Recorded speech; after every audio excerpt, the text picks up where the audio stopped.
What must be done if the independence-loving small states of India are to become a rich state? India trapped America with the itch of an atomic bomb, has committed a huge act of dishonesty and immorality with Iran, and has provided all of Iran's secret information to Israel. Meanwhile, India is threatening its own states, including neighboring countries, with the threat of an atomic bomb. Other side, India is blocking the water of Pakistan's Indus River, and blocking the water of 52 rivers in Bangladesh, threatening to occupy neighboring countries and make India a unified country.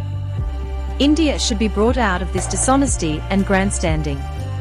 And the only way to do that is with the freedom of India's oppressed independence-seeking states, and the cooperation of the whole world. If India can become a many small and small states, then all the individual states of India will become many rich states, which the freedom seekers of India have been trying for many years. But that is not possible due to the personal interests and looting of the India's dictatorial government and political leaders of India. On the other hand, India is showing the fear of atomic bomb to the freedom-loving people and neighbors, which Indian politicians are doing day after day because of their personal interest and looting. Even after 75 years, 85% of the Indian people's income has not improved. They are living as paupers, living on rice foam, radish, banana, vegetables and leaves, urinating and defecating on the streets. And India's politicians are seriously deteriorating relations with the 9 neighboring neighbors by playing nuclear bomb poker, so that the people of India do not understand how rich the neighboring countries have become, transformed into riches after gaining independence. ভারতের স্বাধীনতাকামী ক্ষুদ্র ক্ষুদ্র রাজ্যগুলোকে এক একটি ধনী রাষ্ট্রে পরিণত হতে হলে যা করতে হবে। ভারত এটম বোমার চুলকানিতে আমেরিকাকে ল্যাং মারছে, ইরানের সাথে বিশাল ধরনের নিমক হারামি, বেইমানি করেছে, ইসরায়েলকে ইরানের সকল গোপন তথ্য সরবরাহ করেছে। আর এদিকে প্রতিবেশী দেশগুলো সহ ভারত নিজের দেশের ভেতরের অঙ্গরাজ্যগুলোকে এটম বোমার জুজুর ভয় দেখাচ্ছে। ওদিকে পাকিস্তানের সিন্ধু নদীর পানি আটকে দিচ্ছে, বাংলাদেশের 52টি নদীর পানি আটকে দিয়েছে, পার্শ্ববর্তী দেশ দখলের এবং অখণ্ড ভারত করার হুমকি দিচ্ছে।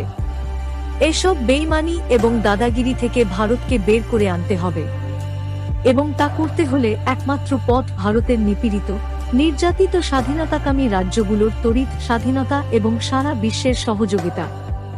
ভারত যদি ক্ষুদ্র ক্ষুদ্র রাষ্ট্রে পরিণত হতে পারে, তাহলে ভারতের এক একটি রাজ্য ধনী রাষ্ট্রে পরিণত হবে, যা ভারতের স্বাধীনতাকামীরা বহু বছর যাবৎ চেষ্টা করে চলেছে।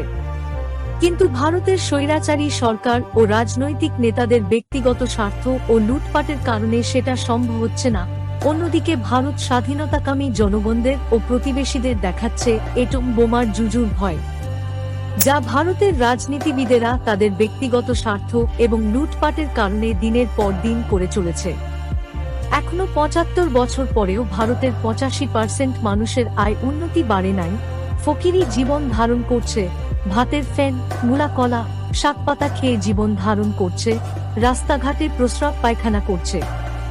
আর ভারতের রাজনীতিবিদেরা এটম বোমার জুজু দেখিয়ে পার্শ্ববর্তী 9টি প্রতিবেশীর সাথে সম্পর্কের মারাত্মক অবনতি ঘটিয়ে চলেছে, যাতে ভারতের জনগণ বুঝতে না পারে পার্শ্ববর্তী দেশগুলো স্বাধীনতা লাভ করে কতটা ধনীতে পরিণত হয়েছে, ধনীতে রূপান্তরিত হয়েছে।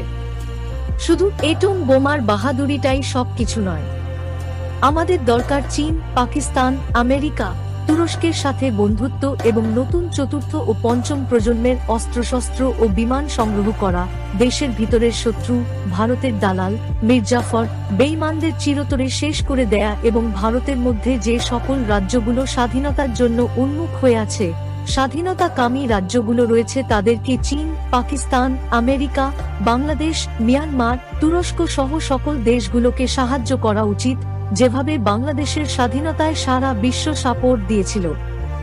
এতে করে ভারতের 7 সিস্টার্স সহ ওই সকল অসহায় দরিদ্র রাজ্যগুলো স্বাধীনতা লাভ করবে এবং নিজেদের মতো করে স্বাধীন জীবন যাপন করতে পারবে এবং এক একটি ধনী রাষ্ট্রে পরিণত হবে।